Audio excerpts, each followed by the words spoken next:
Hello friend, मेरा नाम है मनोज। दोस्तों स्वागत है आप सभी भाइयों को मेरे यूट्यूब चैनल का नाम है मनोज ब्यूटी मिक्सिंग पॉइंट। दोस्तों मैंने एक भाई के लिए पीसी बनाया था अभी 2 दिन पहले 13 जनरेशन का, और ज़्यादा प्राइस भी नहीं लगा। लेकिन मैंने उस पीसी में क्या क्या कंपोनेंट यूज किया है आइए मैं आपको बताता हूँ। दोस्तों इस पीसी के अंदर में जो मैंने पहला कंपोनेंट यूज किया है वो 13500 प्रोसेसर यूज किया है। XPG का 8GB रैम 16GB का स्ट्रिक है जिसका फ्रीक्वेंसी 6 मेगाहर्ट्ज है। कूलर मास्टर का 550 वाट का पावर सप्लाई यूज किया। गीगावाट का जो है B760 मदरबोर्ड यूज किए हैं, और जो है कुर्सियल का P3 500GB का NVMe हमने यूज किया है। दोस्तों इसके अंदर में आफ्टर मार्केट कूलर हमने नहीं लगाया क्योंकि इसके अंदर में जो है आपको पहले से ही कूलर मिलता है। ये कूलर इतना पावरफुल होता है कि इस प्रोसेसर को हैंडल कर लेगा। अब सबसे बड़ी बात है दोस्तों, यही प्रोसेसर हमने क्यों यूज किया, क्योंकि दोस्तों 13600 के और 13500 में बेस क्लॉक का फर्क है, बाकी सब चीज ओके है, लेकिन प्राइस में बहुत ज्यादा का फर्क है। ओके, तो इसीलिए हमने 13500 लिया। दोस्तों 12600 के जो है 13500 से महंगा मिल रहा था, इसीलिए हमने वो लिया भी नहीं। उसके अंदर में कोर भी कम है, उसमें 10 कोर है, इसके अंदर में 14 कोर है। अब 12600 से तो ज़्यादा ही बढ़िया आपका 13500 है। कैबिनेट हमने छोटा वाला ही लगाया है, जिसके अंदर में ऑलरेडी 3 आगे में RGB फैन रहता है और 2 ऊपर में रहता है, और एक नॉन RGB फैन होता है जो कि बैक साइड में होता है, यानी कि 6 फैन कैबिनेट के साथ में आपको मिलता है। और कैबिनेट आपको मिलता है 3500 रुपये का। इस पीसी को हमने कैसे बनाया है, क्योंकि मेरे पास ज़्यादा टाइम नहीं था दोस्तों, इसलिए मैंने इस पीसी को फास्ट में जो है करवा दिया। नेक्स्ट टाइम से मैं जो पीसी बनाऊंगा उसका फुल डिटेल्स में डालूंगा, अब पूरा वीडियो रिकॉर्ड करूंगा।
एक बात और बताते चलो दोस्तों, कुछ भाई बोलते हैं कि भैया जी के सीरीज का ही प्रोसेसर चाहिए मुझे वीडियो रेंडर करने के लिए, मुझे नॉन के सीरीज का नहीं चाहिए।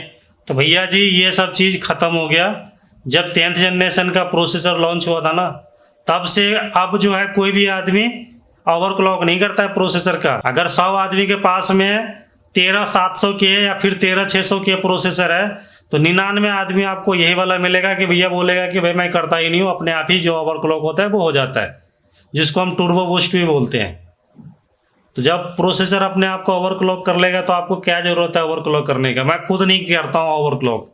तो सबसे बेस्ट है भैया जी, प्राइस कंपेयर देखो, प्राइस देखो, जो आपको अच्छा लगे वो कंपोनेंट्स को चूज करो। जब हम के सीरीज के प्रोसेसर लेते हैं तो उनके साथ में हमारे को बहुत खर्चा बढ़ जाता है। तो दोस्तों ये मेरा जो है पीसी असेंबल का वीडियो आप लोगों को कैसा लगा। दोस्तों एक बात और आप लोगों को बताते चलूँ, जिन भाइयों को डेटा चाहिए ईडीएस का, प्रीमियर का, आफ्टर इफेक्ट का, वो सभी भाई मेरे को कॉल कर सकते हो, डेटा के बारे में इंफॉर्मेशन ले सकते हो। वीडियो एडिटिंग का डेटा वगैरह परचेस करना हो या फिर कोई इंफॉर्मेशन लेना हो तो आप हमारे व्हाट्सएप ग्रुप में ज्वाइन हो सकते हो। तो बाय बाय दोस्तों।